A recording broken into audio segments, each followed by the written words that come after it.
Everybody deserves a second chance, even video games. Welcome to the Second Opinion Podcast, where the reviews aren't always right, but we are. We're here to give you the gaming takes you didn't know you needed. We've been deep in the gaming world for 17 plus years, covering all the news, releases, and drama in the gaming world, and having a damn good time while doing it. Just because some website gave a game a low score doesn't mean it's a fail in our book. We're all about giving games that second chance, diving back in where others quit. And we should probably tell you that we're real and we're very loud and opinionated, and 90% of the time we're completely off topic. But that's why you'll love us. This is your Second Opinion. Now, here are your hosts, Toaster, Celeb, and Bolts.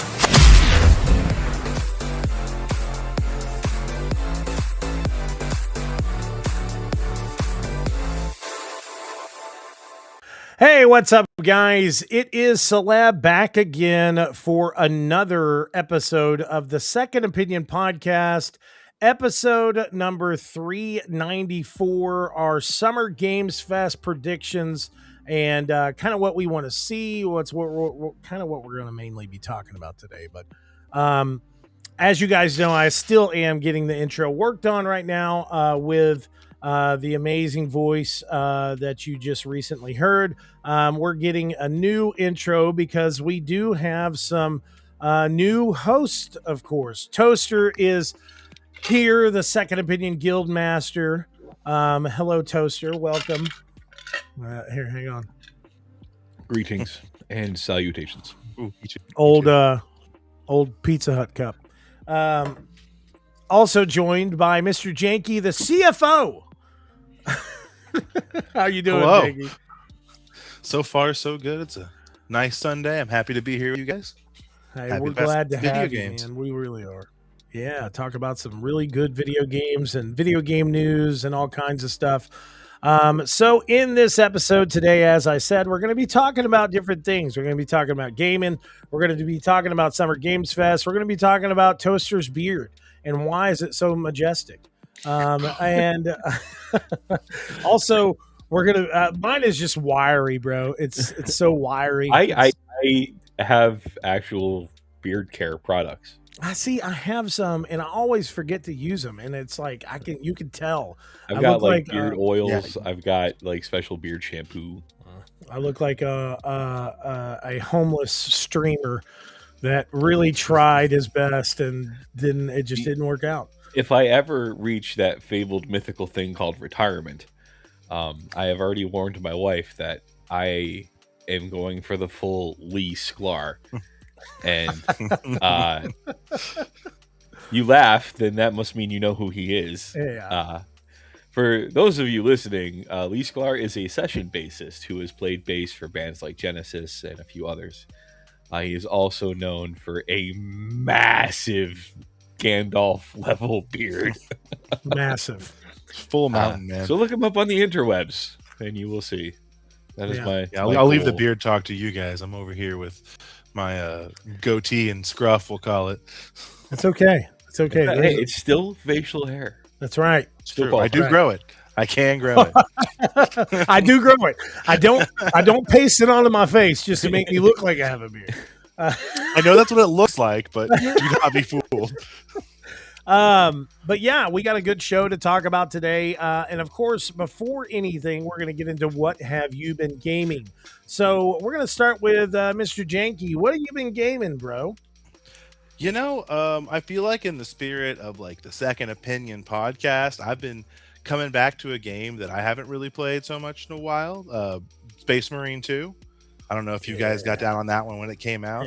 I feel like a ton of people just played like the campaign and said, that was friggin' awesome. I'm happy and set it down. But there's so much post game. There's like they had, I think, 12 different missions you could do, like that were all tied into the story after the fact. And then they've got like daily run things, like daily challenges you can run through, weekly challenges. They just had a whole big update where they added a whole new one of those like post game missions. I think they're up to like 14 or something now. They just keep adding more.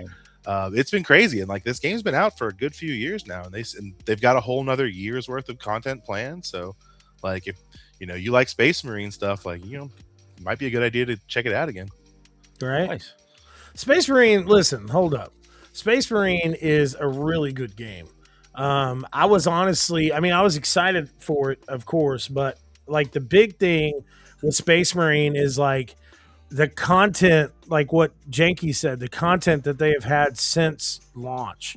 Like it has been continuous, dude. Like this is some of their latest content available now. And I'm telling you guys, like if you have not played this game, what have you been doing? Because it is a mass wealth of action and blood and gore and just badass moments that you don't really expect to see in games nowadays, because it has, like, even though of course it is new and it's a continuation of the Space Marine saga, but it is like it has such a kind of retro game feel to it as well. And we've seen that with some of these Warhammer games over the last few years, but Space Marine 2 is just it's a really fantastic game. I've been very, very impressed with their post-launch content, so I gotta agree with that. Toaster, what about you? What have you been gaming? Diablo 4 still. I downloaded Jay and Silent Bob's Beat 'em Up. Yes, which is a lot of fun. Actually, I gotta say, I do enjoy that. Keep forgetting that one's out. Like I said, like like I said last show, I'm so glad to see like a kind of return to that Streets of Rage, Final Fight type, genre, especially with like the new He-Man game that's coming out, and then the G.I. Joe one that's coming as well. Those are a nice nostalgia hit. But I also downloaded First Light, and dude, Bond's back. I do want to punch Bond in the face though. Like Why? He just exudes douche. And no, I just want to just I get it, but like it's the popped collar thing. It just like, I dude, fucking knew you were gonna say that, bro. dude, I knew you were gonna say it had to do with his pop collar. just put your collar on right. Hating on the pop collars is so 10 years ago, dog. Right? I remember Oh making fun of those guys in like college. I don't know if you noticed this, But they Jakey, kinda but had I'm a it, like, they grumpy had old to- man. Fair. I mean, I'm getting there every day, my friend. I make fun of popped collars, straight brimmed hats, Like this? present company excluded. Company excluded. Yeah.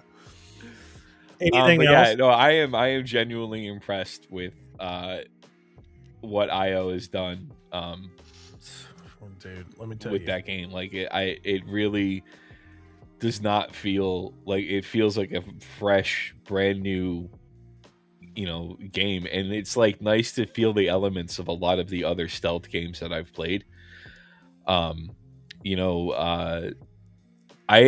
literally though I really was trying to we'll talk about it more, but yeah, that's what I've been playing. No, we can continue talking about it. I can all right. easily just kind of like, whenever I talk about games that I've been playing, we can kind of segue into it. I'm trying to skip a little forward. There was a stupid claim. All I know online. is I spent 3 hours doing the training missions where you have to go get the flag, Yeah.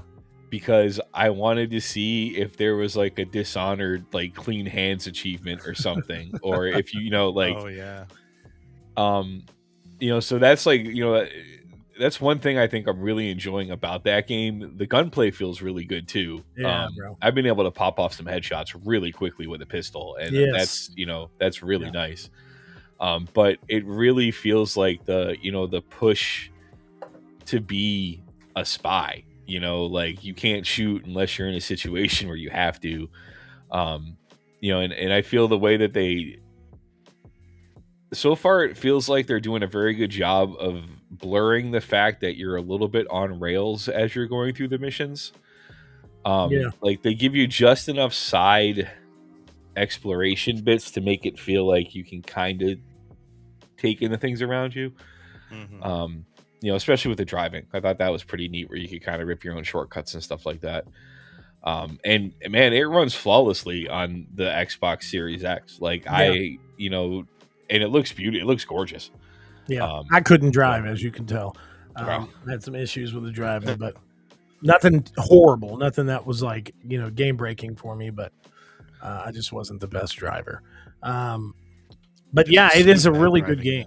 It was a little crazy seeing the character that a certain rock star is playing. Yeah, I think they've announced it enough that you can say that Lenny Kravitz. Yeah, like watching Lenny Kravitz play a pirate king while being Lenny Kravitz. Yeah, was the weirdest thing in the world. Yeah, like he didn't really change. Like, he was like, I'm Lenny Kravitz. So, he's doing the whole mic stand thing while I'm just like, this is like watching a psycho Lenny Kravitz. This is unnerving. Yeah, but I'll segue into what I've been playing. Of course, I've been playing 007. I've been going back through doing some of the trials and stuff like that. I did review it and gave it a 5 out of 5. It was, I think it's one of my favorite action adventure titles of the year. And is it a decent chunk to get through the campaign, or is the campaign it's about 20 hours? Okay. Yeah. So the way that I separate my games, the way I separate my games for the most part is we're having a little bit of an issue hearing you, Jenkins. We're kind of losing you in and out. But it connections kind of bumpy, I think. Oh, okay. I'm sorry. So it's hard to really say it without just sounding like I'm just fanboying about the game. But the game is fucking beautiful. It's really amazing. It feels really fresh, kind of like what Toaster said. Like the shooting, the overall gameplay mechanics are really smooth. I'm a massive fan of the kind of story elements that they have, the cinematic telling, the times that you kind of transition. There's even moments in the game, I brought this up in my review, that like you actually are in like montage moments, like to where it's like it's quickly kind of separating different moments while you're doing your training, but you actually have to like, if you're not paying attention, we lost Mr. Janky. If you're not paying attention, then you'll do what I do and just pause the game in the middle of your review, or you'll do what I do, and like you won't get that quick time event or something like that. But once I realized like kind of what was going on, I thought it was a really cool element, because it's more than just like a cutscene. It's a merger between like a cutscene, but an interactive element of the game as well. I thought that was really cool. I love how precise you played this. I just blew up canisters. Oh no, bro. I was like, if you were standing next to a gas canister, you were going to die. I was really took out trying that entire like right hand side by blowing up those oil tanks. Yeah, bro, I was really trying, but you could tell right there, like you could have your slowdown moments in the game, but overall, like it's really precise gunplay. I think they did a really good job with that. But something else that I have been playing and I guess simultaneously reviewing was Lego Batman, the Legacy of the Dark Knight. I did a lot of that game from start to finish with my son, and I'm going to tell you guys, like, the game is one of the best Batman games that I've played. Like, it really, I really mean that, Toaster. I'm not kidding. Like, I mean that wholeheartedly. It actually felt, instead of feeling more like a Lego game, it felt more like a Batman game, because they have that Arkham style combat actually integrated into the game. What? Yes, bro. Yeah. Like it's really crazy, dude. Like, I'm not kidding. Like they were like, how can we make this? How the fuck? Hold up, let me scoot forward real quick and show you this. Like how do you get a Lego character to move? Oh, just watch. Well, first off, hold up. First off, the animation team. First off, there's this moment right here, which I have the audio turned off, which I guess is a good thing. But can you tell me what this is from, Toaster? I don't know if you can. Just give it a second. Oh yeah. Oh, this is Batman the Animated Series. Yes, bro. Mhm. Like when I saw this, I had a total geek out moment, and my son was like, "What is this?" I was like, "This is a fucking animated series, bro!" You Like don't understand. it was so cool. But the combat in the game, you can see. Let's see right here. The combat in the game is like even the tails, like the little yellow square around the around the batarang, is really great. But this was me and myself. But look at this, like the combat system, like it's literally the Arkham combat system reintegrated into a Lego game, and it's so cool, bro. Like it's so cool. There's so many call outs. They have a really cool way of like merging all the movies together. So one thing that I liked about the Skywalker saga is that they had it all separated to where like you can go movie to movie. But in this, it was like all the movies and all the animated series and a bunch of the game material and stuff was all merged into one massive world. Who? So like there's times that the Joker looked like Jack, but at the end of the Joker being Jack, he would make these comments that were like kind of more leaning to Heath Ledger's Joker. Mhm. And then whenever Yeah. when Jack falls from the building like he does in the movie, he gets turned over and he looks like Ledger's Joker. Like Ah. it was really That's cute. really cool, man. And I thought they just did such a great job of representing like Batman fandom, and also kind of easily leaning into you know the massive world that they have built with Batman. Lastly, I just want to share this. Bring me absolute Batman. Yes, right. He's a I want to hoss. share this real quick. My kids did their first review. I don't know. Can y'all hear this? I don't know if y'all can. Can you hear this or can't. not? I don't think we can hear it now. Okay, hang on real quick. The little taters. Just a second. Customize audio. I don't know if it's sharing the audio or not, but it is Bluey's quest for the gold pin, and this was their first review, I guess a full-on video game review. But I thought they did such a good job, and I'm so proud of my little taters. So definitely make sure to watch out because after talking with Jordan and talking with Katie and them, they really love this, and the kids have gotten actually some really good love from the PR team and also as well as some of the views and stuff on their video. But the little taters are doing some more reviews, so definitely make sure to check back soon for that. I am just so proud of them, dude. That's awesome, I got them to sit down. That is great. I got them to sit down for 10 whole minutes without moving and saying, "Are we done?" So I was like, "Oh my god, I'm so proud." Kind of impressive, yeah.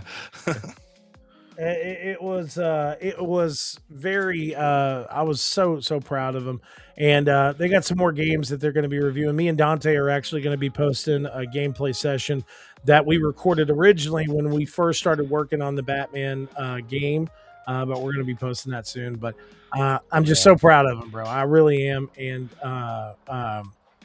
it makes me just jump with I guess bounds of joy that they're so in tune with trying to get into doing video game reviews and stuff like that. So we're gonna go ahead and get into this so we're not like prolonging the end of the show too long. Summer Games Fest is right around the corner. I'm gonna be in California at Summer Games Fest next year. I hope to have some bearded brethrens with me. I am totally down to really work this show with you guys. And Toaster, it's been too long since we've worked a show together, bro. Like I know it too has. long, It's been too long since I called the developer by the wrong first name. I promise you, I will try and see. Listen, last year I saw You saw Matthew, the developer, and I wanted to, like, he was doing a video interview, so I couldn't walk up in the middle of it, but I wanted to walk up and show him the video and see if he remembered it and be like, can you please take a picture with me so I could send this to Toaster? But he was too busy, and I was like, no, I'm not worried about it. Then he could have got your name wrong, Toaster. Yeah, I know, right? He would have been like Fatty instead of Caleb. I'm like, but Again. we're gonna, not again. Come on, man. But we're gonna be at Summer Game Fest. I'm gonna be out there doing all the hands-on that I can.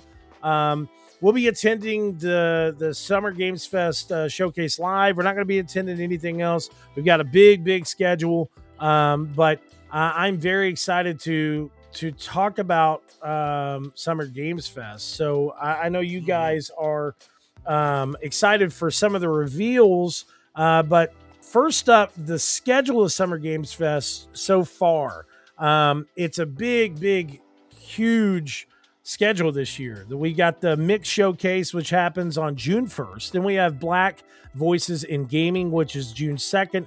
PlayStation State of Play, which is June 2nd as well. Then we have the Latin American Game Showcase, which is June 4th. The Women-Led Game Showcase, which is June 4th. Accessibility Showcase, which is June 5th. Summer Games Fest Live, which is June 5th. The Day of Devs Summer Games Fest edition, which I definitely suggest you all watch that. There are always some really great games on the Day of the Devs Showcase, so make sure to tune into that as well. Southeast Asian Game Showcase, the Wholesome Direct Showcase, Story Rich Showcase, Green Games Showcase, Gaming Pride Parade, as well as the Future Game Show. Without showcasing this name. There's so many showcases. Future Game Show, Exodus Extended Gameplay, FGS Live, and then Frosty Showcase. All of those are on the 6th. Then the Xbox Game Showcase is on the 7th, as well as the Gears of War E-Day Direct, which happens right afterwards.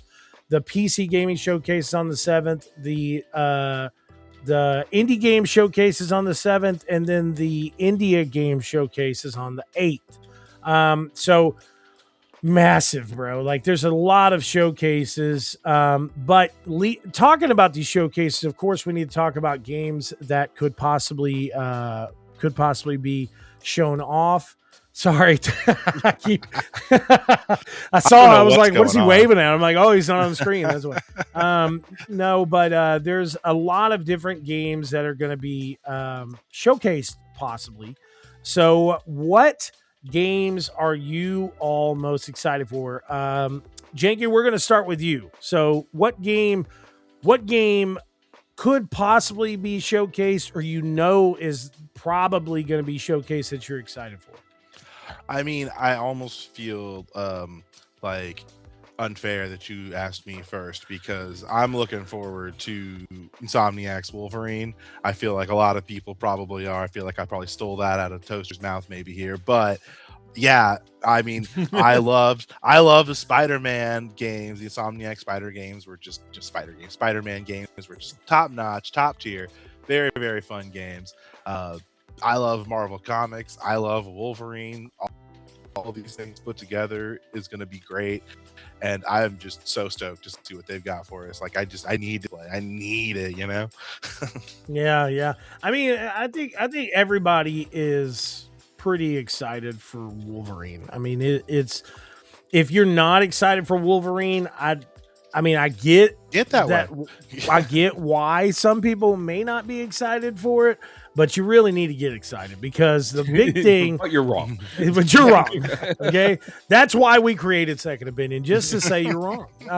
No, but I think what is going to be great about Insomniac's Wolverine is the fact that it has that mature rating, and even the Insomniac team had said, like, we cannot make this game without it being ultra violent and gory. We can't have a Wolverine game that doesn't showcase things. 6 razor bladed claws that come out of his fucking hands. But they've done Wolverine games in the past that have not been the most, intense. And I think that's what, like, I remember at the first gameplay showcase, I think this showcase, when they were like, we actually questioned if we were going to be able to show like right out the bat, his claws going into someone's skull.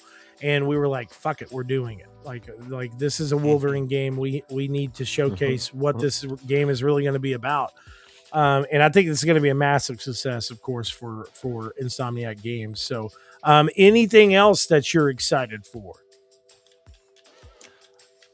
Me personally, Mr. Jenke, I yes. could definitely get down to see what more they've got showing off for the new Gears of War. Yeah, Gears of War I know E-Day. that's supposed to be later. Yeah, the E-Day is later on in the week, and that's.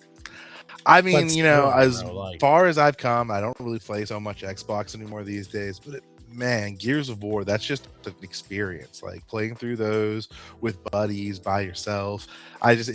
They're too near and dear to my heart to not want to be excited about. I mean, if that there's when one it's thing come that around again. If there's one thing that Microsoft has done right in recent years, it's that whole play anywhere thing.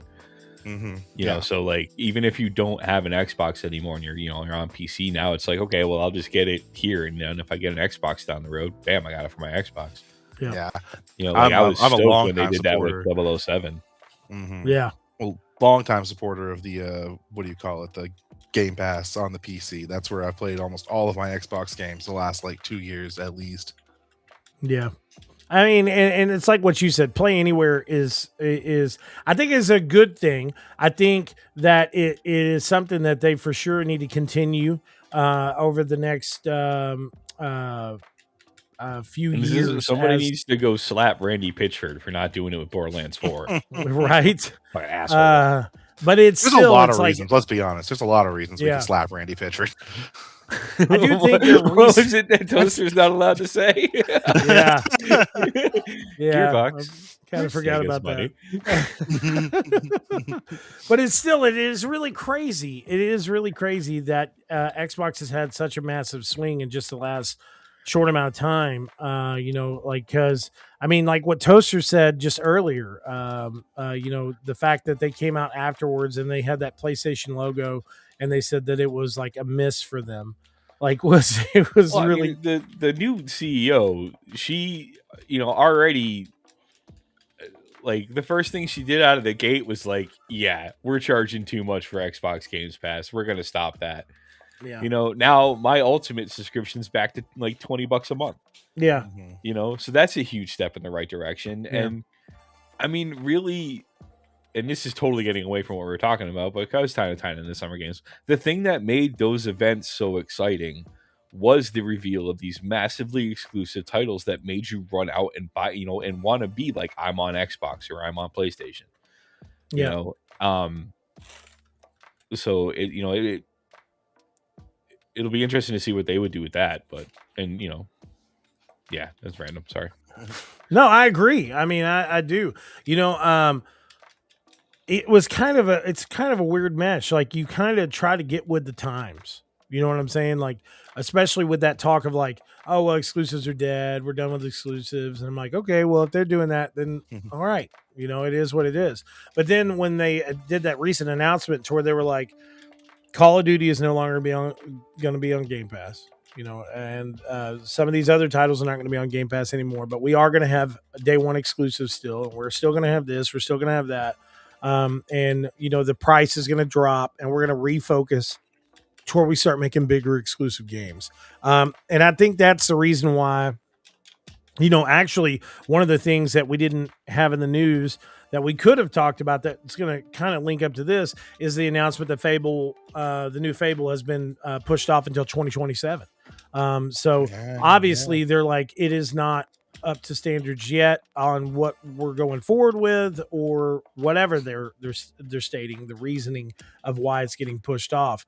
But I'm okay with that. I think a lot of us are okay with that. Some of us kind of more in tune gamers, though I would love Fable to launch this year. But I mean, really look at even like the in tune gamers. I think it's those of us that remember the days where developers didn't give you a date. Yeah. Like back in the day, Blizzard was notorious for that. When's it coming out? When it's done. Soon. TM. When's it coming done? Yeah. When's it going to be done? When it's done. When we say it is. Well, when's that? When it's done. When we say it's just like, okay, so you're not going to. And honestly, like something like Fable, I knew it was. I mean, it's just like you watch the trailer for it and you see the promises that are made. You watch these E3 reveal trailers and stuff like that, and you're like, yeah, that's not coming out next year. Are you kidding me? Next year is 6 months from now. What are you like? Yeah. I honestly, agree. the less I say about Peter Molyneux, the better, probably, because I'll just start cussing here in a minute. It's like, yeah, Peter anytime his name comes got up, pushed back. What? That guy didn't deliver. Anytime he comes up, Caleb will tell you I have a what is it? Peter Molyneux. Yeah. Molyneux. Well, and it's crazy to think. It really is crazy to think that we're in the time of gaming that we are, because like honestly, the way I look at like the pushback of Fable is it was a smart move, really, because look at all the games that are coming out in 2026 still. And massive games. There's going to be like a massive torches and pitchfork campaign. Yes, exactly. They got to make sure his hair is perfect. Yes. One of the big massive games, of course, being Grand Theft Auto 6. I mean, the CEO recently took shots at former Rockstar employees. There was a certain game called Mind's Eye that released recently. And yeah, he was like, there's a lot of people out there that used to work for Rockstar that try to make that GTA experience, and it's just, it ain't happening. But I mean, I was like, damn. But I remember covering Mind's Eye whenever they were first dropping the previews for it. And I was like, I don't know. This looks like it could be cool. I'm going to be really optimistic in my coverage here. And then watching that game fall off a cliff ever since it dropped was amazing. Like the new DLC was basically just like you hunting down influencers that said mean things about the game. Like what? It's all like built into the narrative, but within the narrative of the game, your characters go around taking down like influencer people that are like talking crap about something, and it's very, very blatantly just like they just made this as like a way of just kind of complaining about the people that said this game wasn't very good. And that's so awful. Yeah, it was. I'll tell you this: like I saw the gameplay at last year's Summer Games Fest. I was at the IO event last year, and I was more excited about seeing 007 and seeing the Casino Royale DLC crossover with Hitman. And I thought that was like great. I thought that was so cool. But I just wasn't really in tune with Mind's Eye. I mean, I thought the gameplay at the time they were showcasing it, I thought it looked good, but it kind of felt like, Watch Dogs to me. Like, like it was. Oh, there was so much hype around Watch Dogs. Yeah. Like I remember I was one when they first showcased Watch Dogs. I was like, whoa. But that E3 trailer compared to a couple of months later when they showcase gameplay, I was like, that's not the same game. Like, that don't feel the same. Y'all lied. Yeah. But one game I will say, to kind of get back on topic, that I am like tremendously excited for, and I mean, I'm only hoping, this is a big hope, that this can be showcased during the mainline event, or the main showcase. I'm gonna try to see if Toaster can guess this just by the trailer. Oh yeah. He just saw like 2 seconds. He was like, of course. Yeah. Mass Effect 5, bro. Oh God. I need it. Please, God, please. I need it something in my life.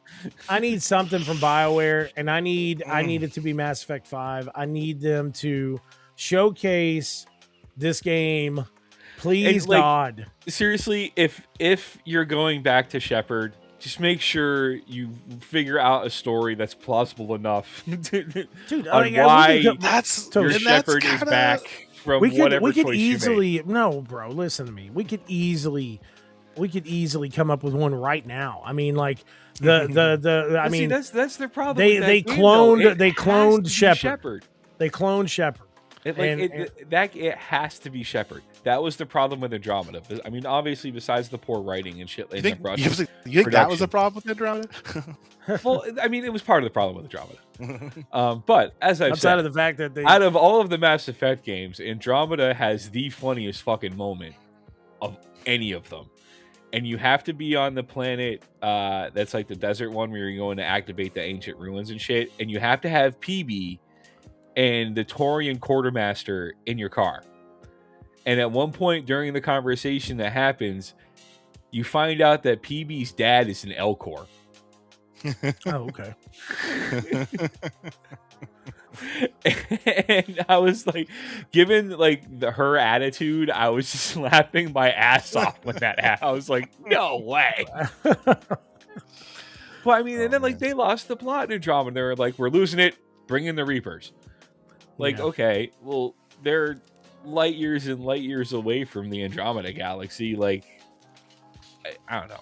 It was confusing. The main thing that was confusing with me was the fact that they were, I mean, we really didn't see any other like new races. We didn't see any new aliens. Had the aliens that you instantly became allies with after meeting them for 30 seconds. Yeah, but it was like, what's going on? I don't really understand why there was not more of a focus on that. But like they really should have just did the like Stargate thing where like it was, you know, there's humans everywhere. Yeah.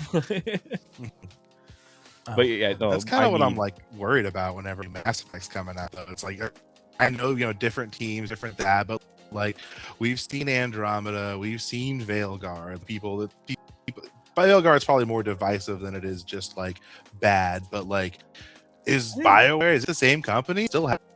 I think I think BioWare's biggest problem right now is the fact that they try too hard to be on the side of social justice. You think? Like, really? Yeah. Look, like there's storylines involving, you know, like members of the LGBTQ community. They feel like they're shoehorned and forced. Like, for instance, the transgendered individual you meet in Andromeda. Like, who announces that they had transitioned after talking to them for literally 30 seconds. Yeah. Like, that's not how that topic would come up in a conversation naturally. Yeah. You'd be surprised, honestly. Well, all right. But, like, I mean, I point to, like, the racing quest line in Cyberpunk. Yeah. Like, that was a great way to handle that entire, like, it was a natural flow, and, you know, then the bartender lady makes that announcement. You know, and I think that's the problem, because that was the problem with Veilguard too, is like you have like, and all of a sudden everybody's like, well, I'm going to come to your defense. And it's like, where did this come from? Yeah. Like, you know, this doesn't fit the story. Like, yeah, you know, and I'm by no means am I saying that those storylines should not be included in video games. What I'm saying is when they're included in a video game, I think that's what you're saying. They need to be included in a way that would naturally happen, so they don't feel like they're part of some agenda or being forced. Yeah, you know, because the minute something feels like that, the internet, you know, sub-basement dwellers, the ones that are actually boycotting 007 because he takes orders from a woman. Yeah, that's it. Yes. Too woke. It is ridiculous, and I agree with what you're saying. Those type of moments need to be more natural. If they're made more natural, it is more. I feel it's more easily accepted. And coming from somebody that lives in a rural area, you know, in the area that I live in, there's not people that are, you know, marching up and down the streets talking about this type of issue, but at the same time, it's easier to ease in and talk about those situations to certain people. But, you know, at the same time, it is 2026. And, you know, the way I've always felt since I was very young is when you're an adult, or when you're a human being, you should be able to do, you know, as you please. You know, of course, you know, parenting always comes in on certain things, but at the same time, I feel like humans are humans, and they're going to make their decision and choice in life, and we should never hold anyone back from making their choice in life at all. And whenever you come out, and especially in the sense of some of these video games, bro, like it's who gives a shit? Who cares? Who honestly cares? My favorite one is there's pronouns. Yeah, that you choose to enable. You fucking yes, exactly. Like it's a system. You can turn it off, just like you can change the channel, just like you can turn the radio station. Yes. I agree. Like, oh my god. But I'll tell you one Honestly, game that I'm I sorry the words he, she, or they are so damaging to your fragile psyche that you're going to boycott a video game that you enjoy. Like, fuck off. am right. I'll tell you one game that Again. I'll tell you one game that I am Others. excited about that, of course, people have already started to hate on. Hang on real quick. Let me pull it up. The Intergalactic Heretic Prophet, brought to you by Naughty Dog. Wait, has there been anything other than that trailer that came out a while ago about this game? No. So I would Okay. think, bro, like it would be the perfect setup for them to showcase this game, as well as the main character was played Jade in the recent Mortal Kombat movie. Oh, yeah. And I think that this would be the perfect time to showcase gameplay of this game. A lot of people, of course, I say a lot of people, what do you call it? The sub-basement dwellers. The sub-basement dwellers. Did come out and chase after this game because her head was shaved. But Dude, I mean, Jesus, like, come on. I'm guessing that's probably not the only reason, but I'm sure. I saw something on the interweb the other day that said the whole Gamergate thing was really started over big old anime titties. It probably was. I'd like nothing surprises me. How much time do you have? I'm like practically a historian on that side. We can do a whole separate podcast. The Gamergate Let podcast. me tell you the story of Depression Quest. Right? But I'm fucking stoked for this game. I am really excited for this game. It's got such a unique kind of like futuristic past feel. I think that it could showcase a lot about. You know what everybody's really angry about? Can you rewind that video for a second? You talking about the sub character right there? No. Just that really I'm done with your bullshit face that she has when she's drinking that shake. Like that is the most right there. That is the most withering I am done with your shit stare. Like that's what we should have used for the header of the show. I'm sure there's a bunch of incels that were like immediately upset because of that look. Lock that in for a reaction. So weird. So weird to be upset about that. But it's still like, honestly, I'm really excited about this game. I think that it's going to showcase so much for Naughty Dog Studios to kind of like step them away from The Last of Us. I mean, The Last of Us was a really great saga. But I mean, they have been so tied down by Uncharted and The Last of Us for so fucking long, dude. Like, and everybody was like, oh, well, there were so many people that I had seen online. It was like, well, Naughty Dog's the ones that want to bring this out. And they want to keep on bringing out these different versions of The Last of Us and The Last of Us Complete Edition. No, they're not. They're not the ones that are continuously saying that. I'm sure there's people at their development studio that are like, it would be nice if it was gamers could have a more fluid experience or whatever. I love how everybody's okay with Todd Howard doing that with Skyrim, but any other game, it's like, yeah, my God, bro. There's people that play fucking Skyrim on Samsung refrigerators, okay? So I don't want to hear anything about this game outside of, man, it looks really unique and cool, because it does. It looks super unique, and you can't help but think that it's going to be a massive action adventure sci-fi that's just going to be so great. It's going to be so much fun. I really think it's going to be cool. I would love to see that. Of course, there's all different types of other games that are going to be showcased during the event that will really excite people, because I think this is going to be a really good year for Summer Games Fest. So definitely make sure to check out our coverage of the event. What'd you say? Hey, you didn't ask me what games I was. Oh, I didn't. I'm sorry, bro. I'm so sorry. I'm leaving now. All right, bro. We're just going to end the podcast. Well, I mean, we obviously, Ryan anyway, said it was good talking to you guys. Like, I mean, everybody, like you said, agrees on Wolverine. The two that I really want to see, I want to see more of Casey Hudson's Fate of the Old Republic. Yeah. The minute I heard that he was back in the driver's seat of a game like that and single focused on a single player Star Wars game, shut up and take my money. Mm-hmm. And the other thing, and this is just at this point, it's hope. And it's running on fumes. It's like, when Bear Grylls would transport fire. and Yeah. you'd roll up this little coal and just carry it, and it would just smolder. That's and how then he you would feel lay it right out now? miles away and start a fire. That is what is happening with my hope of this Knights of the Old Republic fucking Oh, remake. yeah, bro. Um, You never know. They've done Saber really big Interact is it surprises. Saber who has it now? Saber, yeah. Yeah, Do they? Saber Oh. Interactive CEO keeps like, it's coming. Like, Hey, okay, but you bro. know, listen, he's an old head from Bethesda, so I mean, he is big time. Like, we're gonna take our time with it. So I he's understand that, man, but give me something. Like, give me Yeah. another 30-second clip just to prove that it's still happening. right.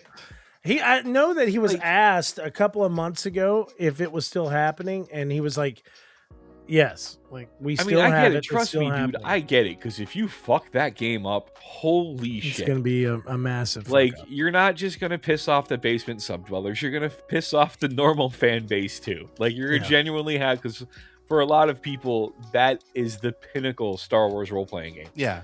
You know, and just the top of just video game story writing. Yeah. Like, I mean, honestly, you don't even have to do anything to change the story. Just update the graphics and I'll be fucking happy. Mhm. You know, give me a little bit more of like a Devil May Cry feel with my double lightsabers. You know, like, but yeah, I know I that's would really. so be down Would for you that, want bro. that actually? Like, do you want if you for a remake? Do you want to see like a more involved like action style game, or do you want it to still be that like line your boys up and let it play D&D behind the scenes and run all the math for you and So- just play it out? I would truly love, like, honestly, I would love Knights of the Old Republic with Jedi or with Jedi Academy. Jedi fuck. no, Yeah, oh, yeah. or Star Killer, Favorite Star Wars game. Star Killer, Oh, bro. Force Unleashed. Force Unleashed. Yeah, like I would love, and I mean, like that's the thing that I really Man. enjoyed about the Final Fantasy remakes is you could choose to do the the old turn-based kind of stuff with Cloud, or you could just run around like you were Dante. Yeah. And I love that option. I thought that they did a really good job with that. Yeah. That would be so good. That would be such a great gameplay mechanic to have for a Star Wars game, because that's the reason why Force Unleashed was so massively popular, because it was just Rad It was- as hell. yeah, it was so fucking cool, bro. Like whenever I don't know if it was Force Unleashed or Force Unleashed 2, whenever you started out the game playing as Darth Vader. I think that was the second one, right? No, that Or was the the- first one. That was the first one. Like yeah. when you Yeah, walked up, that's when you first meet Bro, look. the kid. like when you walk up and you you realize that you can completely destroy those trees or that like wooded area, and then it literally turns into like fiber of trees and stuff. I was like, oh my, all right, bro. Like, I mean, the force powers in that game were so intense. Like that moment that Star Killer actually pulled down that Star Destroyer. Oh my god, bro! Oh, Like, dude, seeing them redo that in Obi-Wan with Vader. yes. Mhm. Oh my Like- god, it was so good, bro. He's just But, like, like, nope. And another thing too, in Force Unleashed, like when that DLC came out, and you can go back and like kill Luke and kill Leia, Yeah. kill Han Solo, do all this. Bro, that was so great. Oh my god, like it was so cool. I thought they did such a good job with that. And I mean, Fate on the Fate of the Republic, would be, I think it would be massively successful if it was more of like an action based game. But it does seem like a lot of studios now are really heavily focused on those, are starting to refocus on those first person, or those single player action adventure style games. So is there anything else, Toaster, before we move on, that you are excited for or you would like to see more of? The rumored God of War game focusing on Freya. That would be nice. That would be that could be. Yeah. But I'm interested really in that. disappointed in you, bro. Honestly, I Why? didn't hear you say fucking shit about The Witcher 4. Like, I am Yeah. so dude, confused you know right what? now. I am so stunned by the fact that we're getting DLC. Yeah. That I was Right. going to No talk way. about the DLC, but that reset my brain. You just reminded me. I want to see what this Witcher 3 DLC is going to be. Yeah, that would be And really why great. Geralt's holding 3 swords. That is true. He is Or holding 4 three swords, swords. I Hold think. on, real quick. Wait, let me share this instead. When a mommy sword and a daddy sword love each other very much, Toaster. They make another sword. So But, yeah, you know, so you know, one of the like, I'm so stoked for The Witcher 4 He is that I carrying want to 3 go swords. in blind. What is this new sword? Right? It's a mystery. I didn't realize that. You know, But yeah, it's called Songs of the Past too. So, like, this is one of those games that I want to load it for the first time and not know anything about it. yeah, You know, like, it's just, this is like The Witcher 3 is such an experience, and like that, and The Witcher 2, I love that game as well. yeah, You know, and CD Projekt Red in my mind is one of those few studios that still just remembers what it's like to fire up a game for the first time and just be fucking mind blown from the minute you start playing and not able to put the controller down. yeah. You know, Larian did it really well with Baldur's Gate 3. What IO Interactive did it so far amazingly with Bond. You know, Yeah. Bond was another game that I didn't really follow. You know, the only thing I really knew about it was just a couple of commercials I had seen and then your own excitement about it, Celeb. Yeah. So when I first fired it up, you know, I knew I was interested in the game, but, you know, I wanted, you know, I think that's part of the problem with gaming nowadays too, is there's such a flood of information about a title before it releases that you know everything about it by the time you buy it and download it. Yeah. You know, it's just like the movies. I get excited for trailers, but then, you know, you keep watching as more and more trailers get released, and eventually if you put all the trailers together, you can just watch the fucking movie. Yeah. That's the reason why I've kind of gotten to the point to where I stopped watching, like, outside of the initial like teaser trailer of some movies. I stopped watching some of these other trailers because it's like they'll do like third trailer, TV spot trailer, final trailer, and it shows every element of the fucking movie before you see it. You know, like with Avengers Doomsday, I want to see what they showed at CinemaCon. Yeah, and that's it. Then I don't want to see anything else until that movie comes out. Yeah, you know, like the brand new Day trailer. That's all I need. You know, right? Like, I don't want to see anything else. I agree with you on that because I really, like, for me, I don't want them to reveal too much of Bernthal's Punisher because I want to see. Because supposedly the Last Kill special that he did takes place between No Way Home and A Brand New Day. Yeah, have you watched that yet? Yeah, I did. Okay, Yeah. Did you like it? I loved it. I thought it was awesome. I saw there was a lot of people agree. that were kind of It was very hating on good. that CGI moment that he falls from the building, but like, who gives a shit, bro? Like his action, his acting in the movie. Like, you know, no human being can survive that fucking fall. Come on. I mean, his acting in that little, I guess you call it basically what, like a little sub movie or whatever else. It was great. Yeah, bro. like, it actually made amazing. me. I'm sorry. I don't mean to keep interrupting. I was gonna say, like, I didn't watch the new Punisher series. Like, I watched the older Punisher series with him in it, but like I didn't watch all this whatever. Like, I guess I didn't. Or no, I'm sorry, I didn't watch the new Daredevil. So like, it actually made me want to go. Yeah, it made me go back and watch Born Again, and I was like, oh fuck, like this is way more intense, bro. Like, super intense. And yeah, that I'm made me prepping excited myself for for that because when Spider-Man. Daredevil was on Netflix, that was brutal. Yeah. I loved it, you know. But it just wasn't the same. Yeah, it wasn't the same as it is now. Like, this is the new Daredevil on Disney was just like, I mean, it was almost shocking, like how the difference. And I think I didn't it's expect that they were going to keep that brutality, but they really did. Yeah.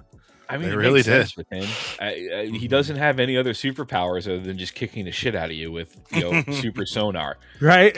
Yeah. But it is telling though. It is kind of telling. I know I'm still showing Witcher stuff and we're talking about Spider-Man, but it is telling that a lot of times they do showcase a lot, kind of too much with some of these trailers. And that's the thing that I like that really interests me now about him and bringing him into the MCU Spider-Verse. Yeah. You know, because Tom Holland does such a great job of portraying Peter, you know, and a Peter who somehow remains positive and bright through all of this loss going on around him constantly. And it'll be interesting to see because like Bernthal plays the Punisher dark, and that's a dark fucking character, man. Mm-hmm. Like, but it'll be funny to see like how they kind of try to lighten him up a little bit. But like the dude's still psycho because he's still talking to his dead daughter, you know, like, right? Like everybody's like, oh, he worked through his mental health issues. Like, no, he just found a reason not to stick a gun in his mouth. Yeah, like he's still like. I thought the whole point of that entire like episode or whatever you want to call it was that like no, he hasn't.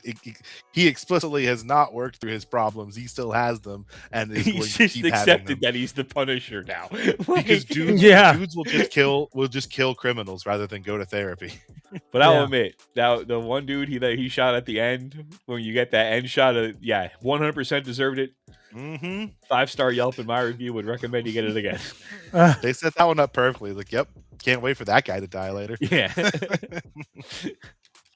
Oh, hang on. Whoops. But yeah, going back to The Witcher, man, I want to go in blind. You know. Speaking of the Punisher, here's Bluey. But yeah, I mean, I think we can all agree that it would be really nice to see Witcher 3 kind of to see where they're taking this DLC. But to pivot back to what I was saying too, connecting to what Toaster said, I would love to see more of The Witcher 4, kind of get like a solidification of like what the even if it's just a quick like a 2-minute trailer or something that showcases more about the story. I just want CD Projekt Red to be honest about the trailer. Like, show that it's running on a PC with 6 dual-core i9 processors. And yeah, because I mean, it looks really good. RTXs, like, it looks really good. And Toaster's over there in the corner with his eyes like this. He's like, it almost looks too good. Yeah, well, I mean, it was like because they'll fall victim to the same thing that happened with Cyberpunk when they showed that trailer and everybody's like, "Yo, this will run on PS4." I'm like, no, it's not going to. Stupid. I don't think like Ghost of Tsushima makes my PlayStation sound like it's going to start flying. You think it's going to?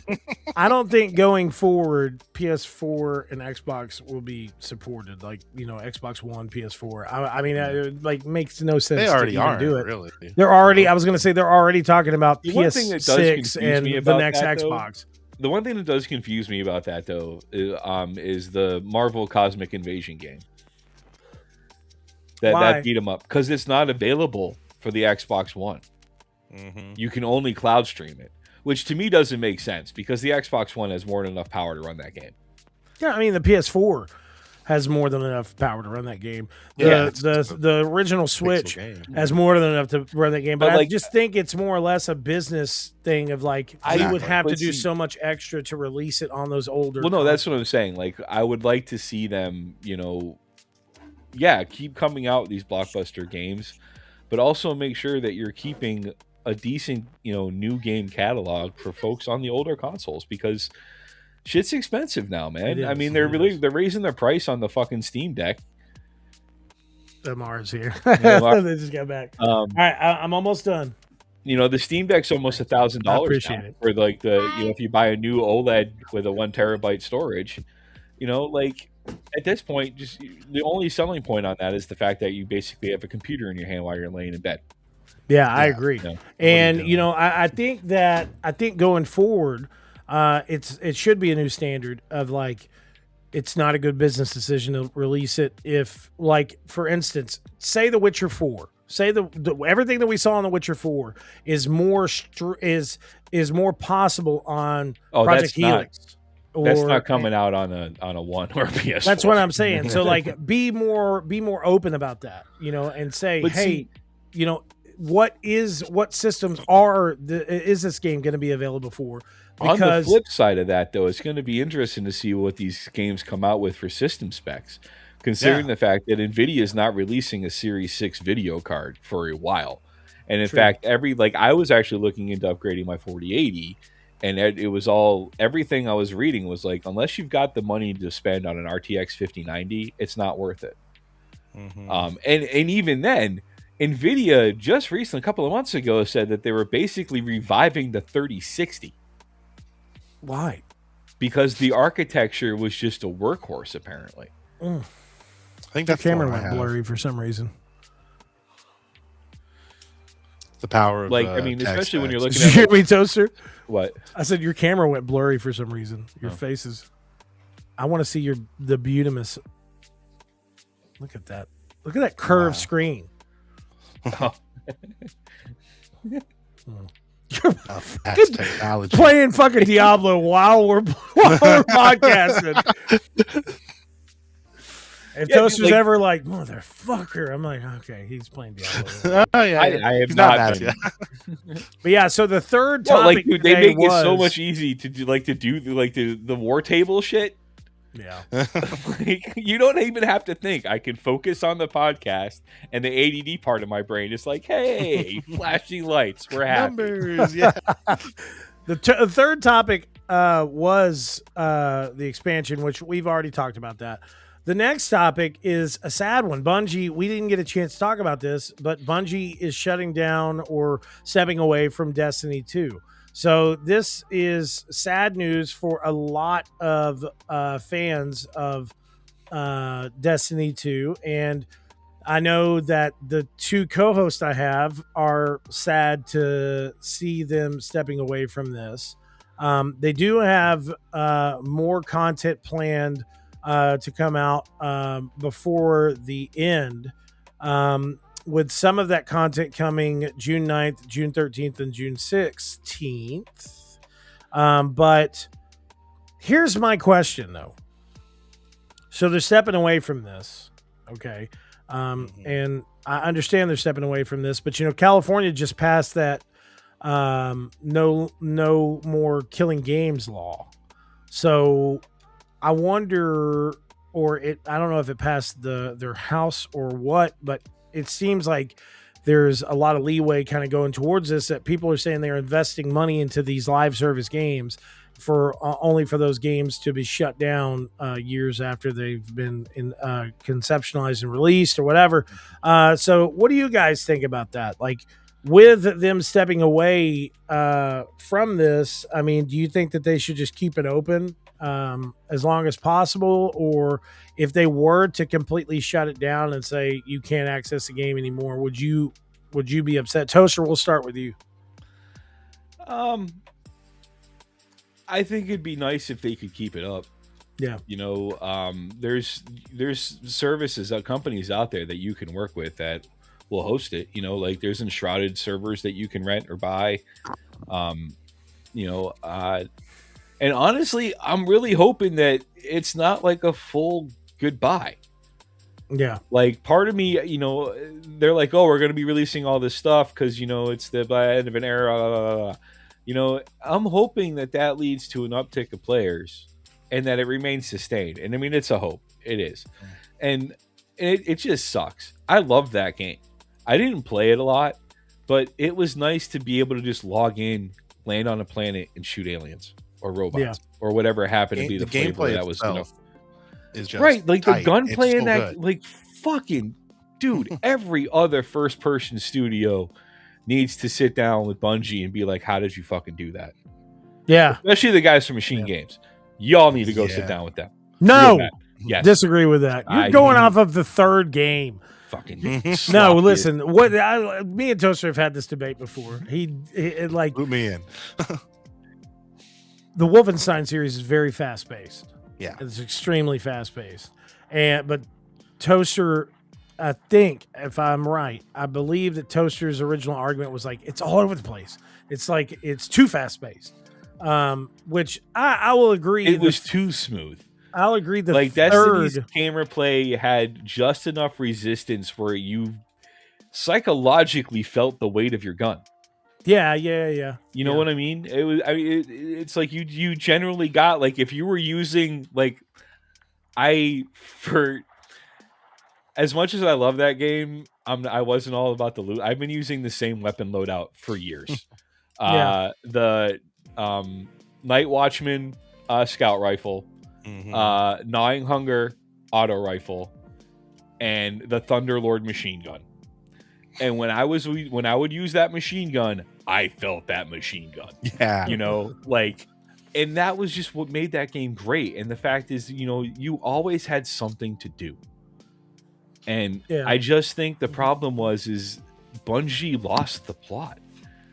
Like, they just got too so much out going there on. with the story and like expanding the lore of the universe in a way that it didn't really make sense, especially when you were running around building that lore, initially off of like cards you found around on the planets and Yeah. stuff. Like, I was gonna say, like, the lore was almost a backseat. It was like took a backseat to everything in like the first game.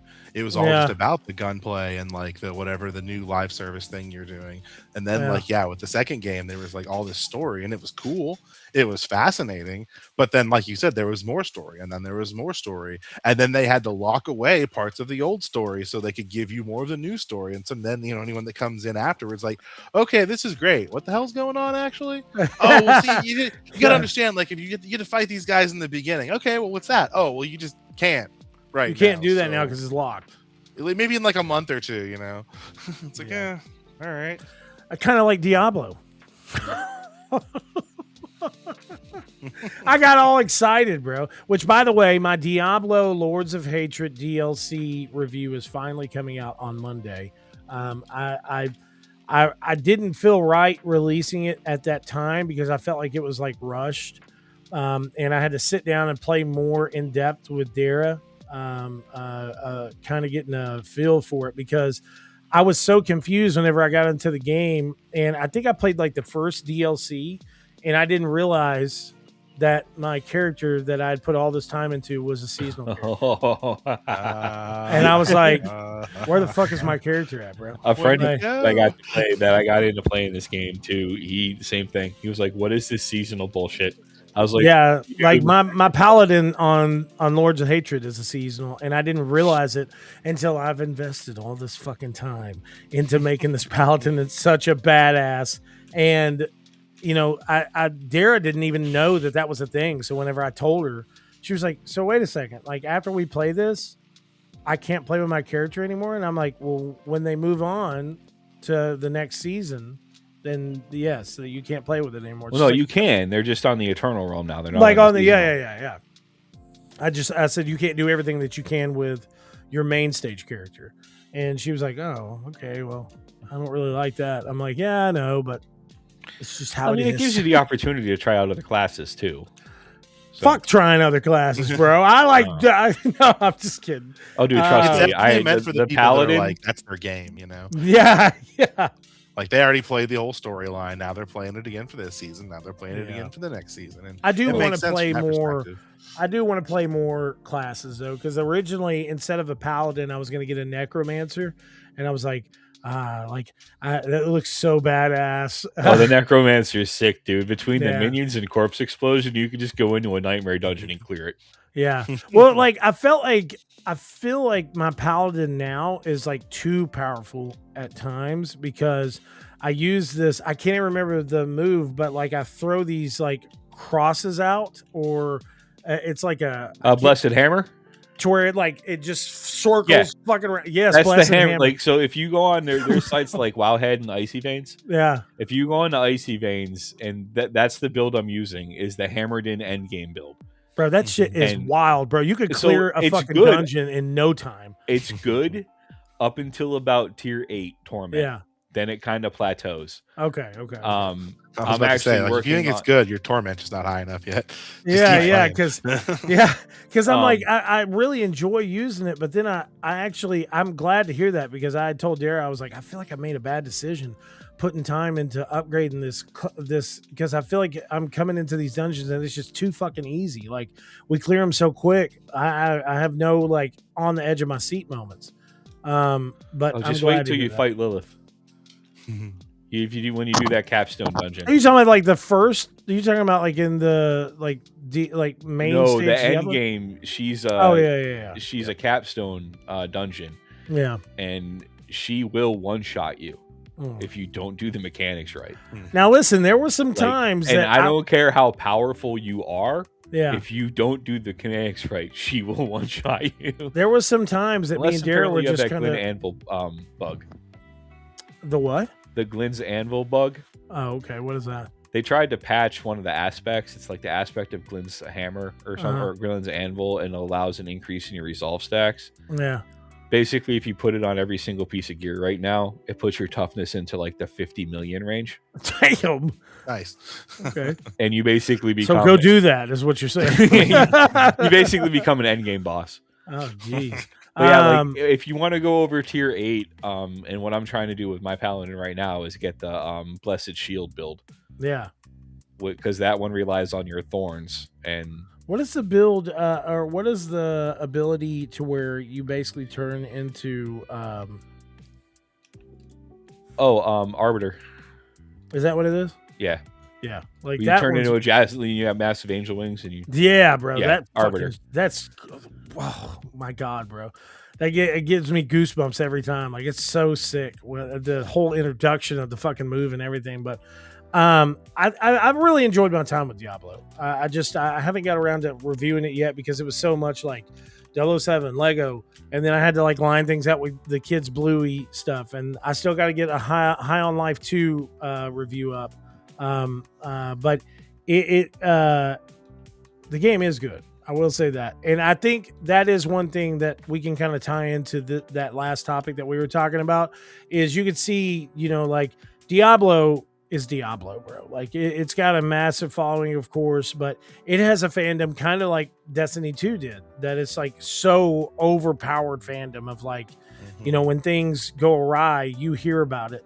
So I didn't know that they were for sure being like, we're stepping away from Destiny 2 until they like, I saw the announcement, but I was like, but then I started seeing everybody constantly talking about it. Like, I can't believe they're not doing any more with this. Well, I think they Marathon, honestly, figure out like the story and just like come back and give agree. us a reason to play. Like, I agree with that. But also I do feel like, though this isn't like the end for Destiny, or in Destiny 2 or whatever, I feel like they want to really heavily focus on Marathon, because even though a lot of people really wanted Marathon to fail, it's doing pretty damn well still. And it's got, it's the gameplay style and playability of it. It just feels different. It doesn't feel like the same exact type of survival thing. Now, I will say I was a little worried. I did see notes or I saw some news or kind of rumors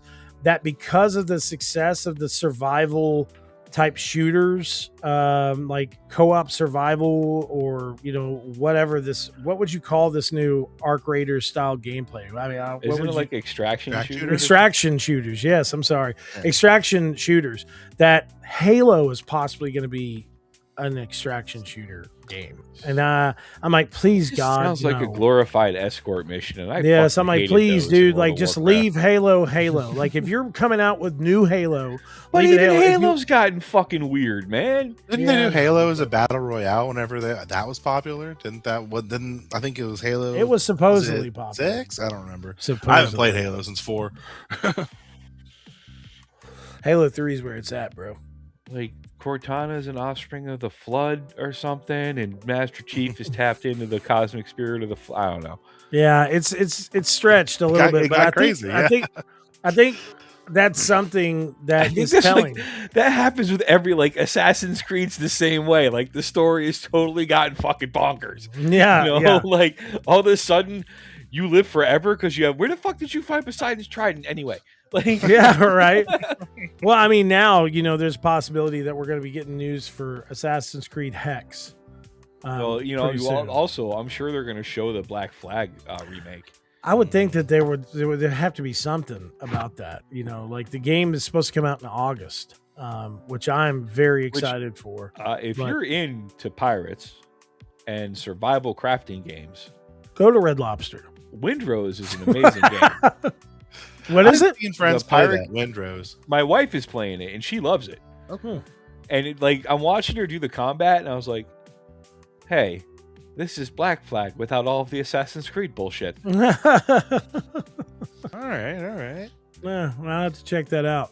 But lastly, I was going to talk about 007. We gave it a 5 out of 5. It was a really great game. I did talk about this at the beginning. Of course, we also talked about Lego Batman.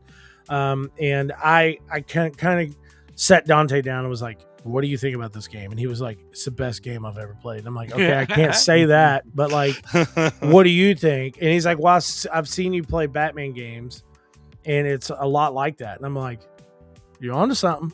Okay. So what if it's like that, and it's also as fun as a Lego game, if you were to rank it from 1 to 5, what would you give it? He's like 5 out of 5. I'm like, my boy, I agree with you.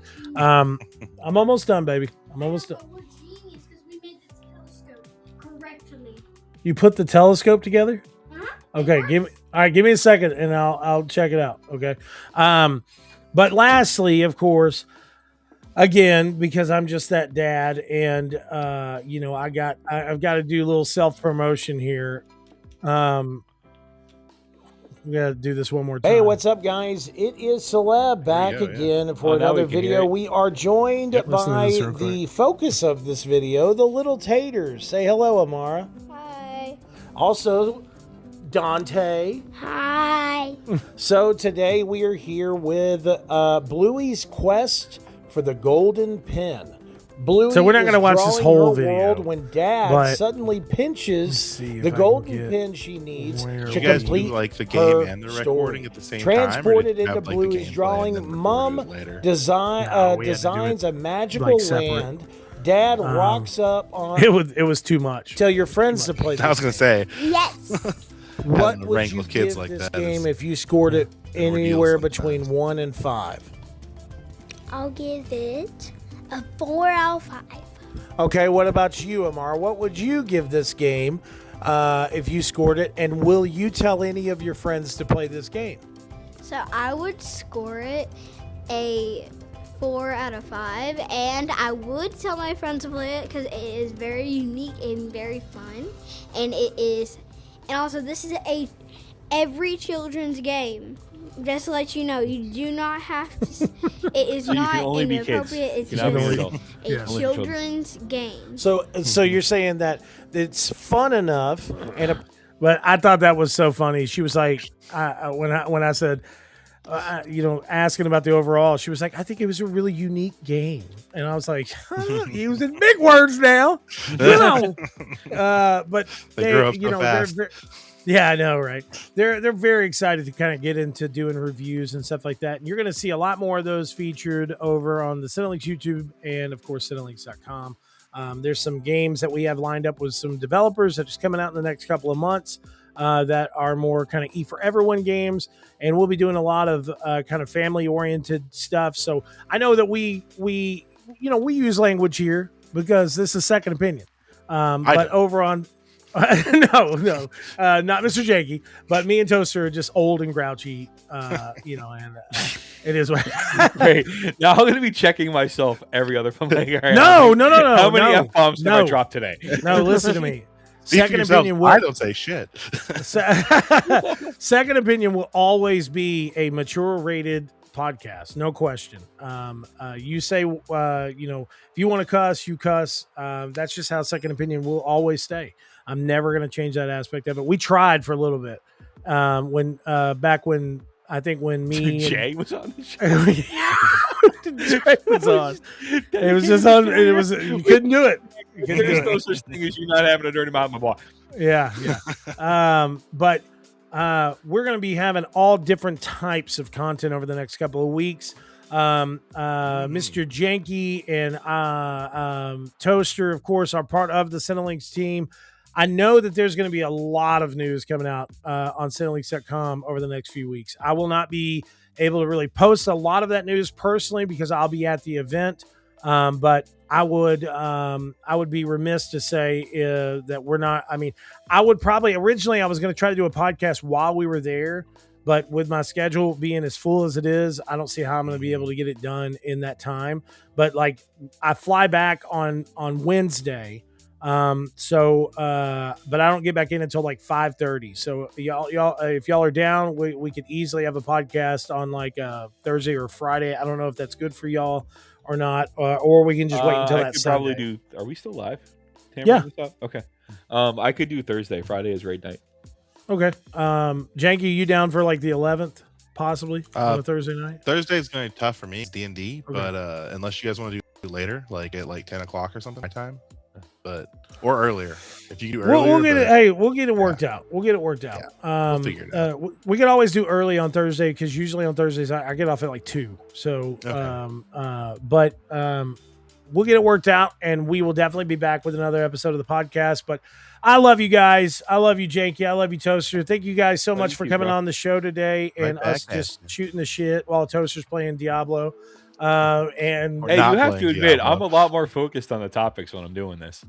no, I totally agree. Like I am listen, like Toaster now compared to Toaster back in the day, and even me back in the day, like our podcast back in the day, like you hear in the intro, he's like, we're real loud and and we'll get off topic, Mhm. but like, bro, like we back in the day, bro, we used to get so off topic, man. Like we would end up by the time we realized that, I'm like, bro, we've been podcasting for like 2.5 hours. Like, like what the fuck? We got to stop. It's like when we were talking about the Marvel movies while The Witcher 3 was playing in the Well, background. The Witcher, yeah. That. I was like, we were sitting there talking about I was like, Avengers. hey, they weren't freaking kidding, man. That's right, man. Yeah, but I am so glad to be doing this podcast with you guys, man. I really am, and I think that there's some really great content coming out soon on the podcast channel on our Spotify and iTunes and all that other stuff. I will also be featuring some of our latest reviews on the Second Opinion channel, but I'll also be featuring some of the content that I'm going to be doing while I'm at Summer Games Fest on the podcast channel as well, to kind of get it out there to other viewers that may not be checking a lot of other stuff. What is this? Are you guys expecting Final Fantasy VII in any of the showcases? Hold up. I did forget about that. There's a second part of Final Fantasy. There's like the third one supposed to Yeah. be. The third one, yeah. Yeah. Yeah. Which, It seems like it's about that time, honestly. that has also gone the way of the Old Republic remake. Yeah. Yeah. It's like the head of that studio is like, it's coming. Mhm. Well, Final Fantasy's coming as well. I'd love to see And it. it's coming. I still need to finish Rebirth. I'm lagging. Man, on that. I need to Rebirth do was so that good. too. Hey, I'm gonna tell you this, dude. Like Dude. Final Fantasy on Switch 2. If you guys ever get a chance to check that out, I got to review that and I was really shocked. Like it ran so well on Switch 2, bro. Like it was that's actually one of the games that I'm going to be kind of playing back through with my Switch 2 whenever I bring it with me, because like it ran so good, bro. I was very surprised, but that is something to think about. Thank you, Oceans 0077. I think that there's going to be such a massive amount of game news in just the next week. It's going to be almost too much. So We'll be let's covering get all ready summer. for it. Make sure to check us out on all the podcast mainline platforms out there: iTunes, Google Podcast. Of course, I think we're featured on Amazon as well, and we're on Spotify, YouTube, and of course, Cinelinx.com. So thank you guys so much for watching this episode. Mr. Janky, thank you, and Toaster, thank you, and Thank you, we'll Solid. talk to you guys soon. Take it Thank easy. you all.